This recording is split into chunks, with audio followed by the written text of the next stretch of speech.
paham aja ya, supaya paham aja. Jadi intinya hendaknya ikhwan dekat sekali dengan muqaddam. Karena banyak syarat di dalam 40 syarat ini, banyak yang tidak mengerti tentang bagaimana akhwal perilaku kita sebagai sesama ikhwan Thariqah Tijaniyah. Kadang sampai gak tahu kalau dia sudah meninggal, ya itu namanya termasuk kekurangan. Ya saya anjurkan hendaknya kita semua ini kalau ada ikhwan yang sekiranya mestinya tahu, hendaknya dikasih tahu supaya ada menunjukkan dalil sebagai ikhwan Tijaniyah adalah dekat. Ya, jadi ini gak tahu berarti ini adalah kekurangan kita. Ini saya mohon supaya baiklah ikhwan baiklah muqaddam wal ikhwan wal muqaddam ila muqaddam. Ini termasuk syarat-syarat golongan as-syakhsiyah. Kemudian lagi diantaranya di situ ada bagaimana kita kepada syariat Islam, seberapa kita mengamalkannya. Sudahkah kita bertahajud malam? Sudahkah sholat duha dan tasbih dan sebagainya? Ini adalah termasuk kita di dalam syarat-syarat Thariqah At-Tijaniyah radhiyallahu anhu. Dan ada syarat lagi yaitu sholat berjamaah, ayyuhafidho, sholatul khams jama'atan. Ini yang harus kita perhatikan. Kita harus belajar, kita sholat berjamaah. Ini termasuk perintah dari para guru kita, Syekh Ahmad bin Muhammad At-Tijaniyah radhiyallahu anhu, melakukan qabliyah ba'diyah. Jadi ini jangan dilihat fadilahnya aja, nanti kita sakaratul maut hudurul Mustafa senang tapi nggak merhatikan syarat-syarat itu, nggak merhatikan syarat-syarat di dalam bagaimana suaranya kita sesama ikhwan. Mestinya orang Tijaniyah ini mestinya disukai oleh Allah Subhanahu wa Ta'ala, mestinya juga disukai oleh semua kalangan manusia.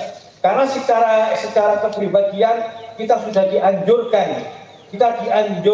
untuk berikhtiram,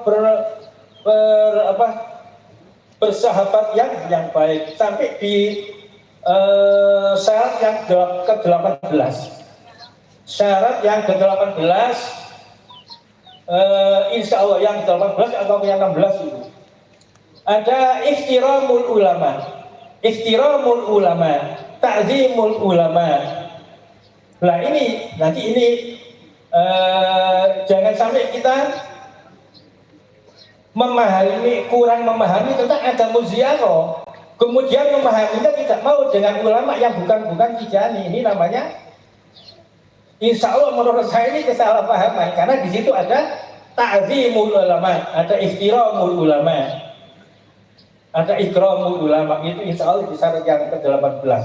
Jadi ihtiram, jangan kemudian kita memahami dengan agama ziaratil auliya terus kemudian tidak mau menyapa orang-orang ulama yang lain. Dicari ini adalah kekurangan paham, karena ini termasuk di dalam syarat yang ke-18 insya Allah begitu. Jadi kita dengan menghormatinya maka kita menjadi terhormat. Maka kalau kita kembali kepada muqaddimah yang menyampaikan syarat 40 itu, di situ diterangkan bahwa mestinya orang Tijaniyah ini disukai oleh semua kalangan masyarakat manusia. Tidak mungkin nggak disukai, karena kita sudah berkewajiban berakhlak yang sesuai di dalam syariat Islam. Yang tidak boleh itu tawasul, ta'arbaruk, itu tawasul yang kita pada awliyaillah, yang kita tabaruk istimdad, itu tidak boleh. Nah itulah di antara syarat-syarat yang disyaratkan oleh semua pengikut Thariqah At-Tijaniyah radhiyallahu anhu. Mudah-mudahan manfaat kita semua, amin ya rabbal alamin. Assalamualaikum warahmatullahi wabarakatuh.